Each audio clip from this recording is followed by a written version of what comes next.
So hello everyone, सभी का स्वागत है एक बार फिर से ईएल क्लासेस के ऊपर।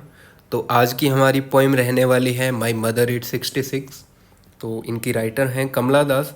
तो कमला दास के अगर बारे में हम बात करें तो इनका जन्म जो है वो 1934 के अंदर हुआ था, केरला मालाबार के अंदर। ये काफ़ी प्रसिद्ध कवित्री मानी जाती हैं और इनके जो वर्क्स हैं वो ओरिजिनलिटी के लिए और अपने ख़ास प्रकार के फ्लेवर के लिए जाने जाते हैं। इन्होंने बहुत सारी स्टोरीज़ लिखी हैं जो कि इंग्लिश में भी है, मलयालम में भी है, जिनको ये मदा विकुटी के नाम से लिखती हैं। और इनकी काफ़ी नॉवेल्स भी फेमस हुई है, जैसे अल्फ़ाबेट ऑफ लस्ट जो कि 1977 के अंदर लिखी गई थी। और इसके अलावा पद्मावती जैसे और स्टोरीज़ जो हैं जो कि इन्होंने 1992 में लिखी थी, वो भी काफ़ी फेमस हैं। और इन्हीं में से एक फेमस पोइट्री है जिसका नाम है माई मदर 866। तो चलिए इसके ऊपर डिस्कस करते हैं। ये पोइम दोस्तों NCERT CBSE दोनों के अंदर आती हैं क्लास 12th में। तो इसके अंदर जो राइटर हैं वो अपने बचपन के भय को, डर को दिखाती हैं कि एक दिन जो उनकी माता है वो उनको छोड़ के चली जाएगी। अभी ये एयरपोर्ट की तरफ जा रही हैं तो गाड़ी के अंदर इनके पीछे इनकी माता जो है वो बैठी हुई है। और ये जब उनकी तरफ देखती है तब इनको सारे दुख दर्द जो हैं या इनका जो बचपन का भय जो है वो इनको दिखाई देता है। तो चलिए दोस्तों शुरू करते हैं लाइन बाई लाइन।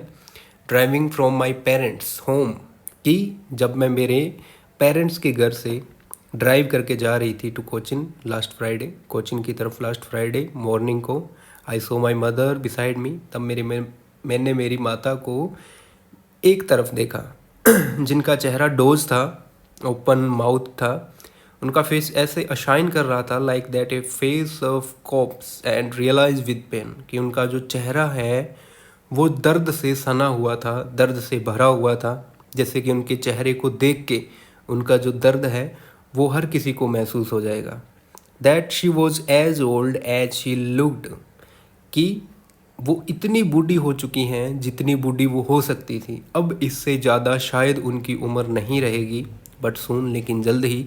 अभी अपने बचपन के भय को दर्शाती है कि लेकिन जल्द ही वो होगा जिसका इसको डर था। इनकी जो माता है वो इनको छोड़ के चली जाएगी।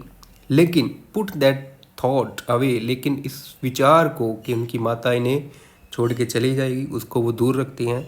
अवे का मतलब दूर कर देती हैं। And looked out at the young tree sprinting, और उन युवा छोटे पेड़ों को ये पीछे की तरफ भागते हुए देखती हैं।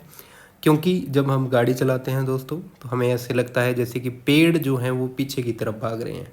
तो यहाँ पे वो अपने मदर के उन समय को और अपने उस समय को याद करती है जो समय अब पीछे बीत गया और अब जो वापस आने वाला नहीं है।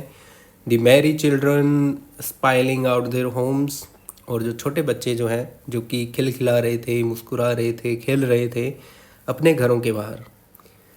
But after the airport security check, लेकिन जब वो एयरपोर्ट पे अपनी सिक्योरिटी चेकिंग करवा लेती है, स्टैंडिंग ए फ्यू यार्ड्स, और वो कुछ यार्ड की दूरी पे खड़ी हो जाती है, अवे, दूर। I looked again at her wan pale, और मैं दोबारा उसकी तरफ देखती हूँ, उनके पीले पड़ चुके, उन मुरझा चुके चेहरे की तरफ। As a late winter's moon, और उनका चेहरा ऐसे लग रहा था जैसे कि सर्दियों का जो चांद जैसे दिखाई देता है। एंड फेल्ट दैट ओल्ड, और वो उतना बूढ़ा दिखाई दे रहा था जितना बूढ़ा सर्दियों का चांद दिखाई देता है दोस्तों, पीले कलर का।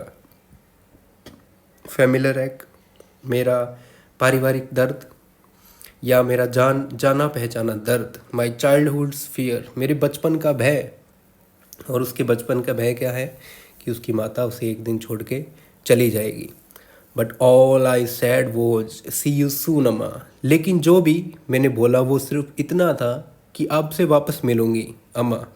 And all I did was smile and smile and smile, और जितना भी मैं कर सकती थी मैंने किया। मैं उनको देख के केवल मुस्कुरा रही थी, मुस्कुरा रही थी और मुस्कुरा रही थी। तो ये थी कमला दास के द्वारा लिखी हुई एक छोटी सी पोएम दोस्तों। तो होप सो आपके समझ में आई होगी। इस पोएम का जो PDF है वो मैं मेरे टेलीग्राम चैनल के ऊपर डाल दूँगा। तो मेरे टेलीग्राम को ज्वाइन करने के लिए आप डिस्क्रिप्शन के लिंक में जा सकते हो। वहाँ से आपको मेरे टेलीग्राम का जो लिंक है वो मिल जाएगा। मेरी टेलीग्राम के ऊपर आपको हर प्रकार के टॉपिक्स मिलेंगे, जो भी मैं वीडियो अपलोड करूँगा, चाहे वो यूजीसी नेट रिलेटेड हो, पोएम्स हो, शॉर्ट स्टोरीज़ हो, ड्रामा हो, एक्सेट्रा। तो आपको हर चीज़ के वहाँ पे नोट्स मिलेंगे दोस्तों। इसके अलावा आपको वहाँ पे इंग्लिश ग्रामर और कंप्यूटर एप्लीकेशन से संबंधित भी कुछ चीज़ें मिलेंगी। तो बने रहिएगा हमारे साथ। धन्यवाद।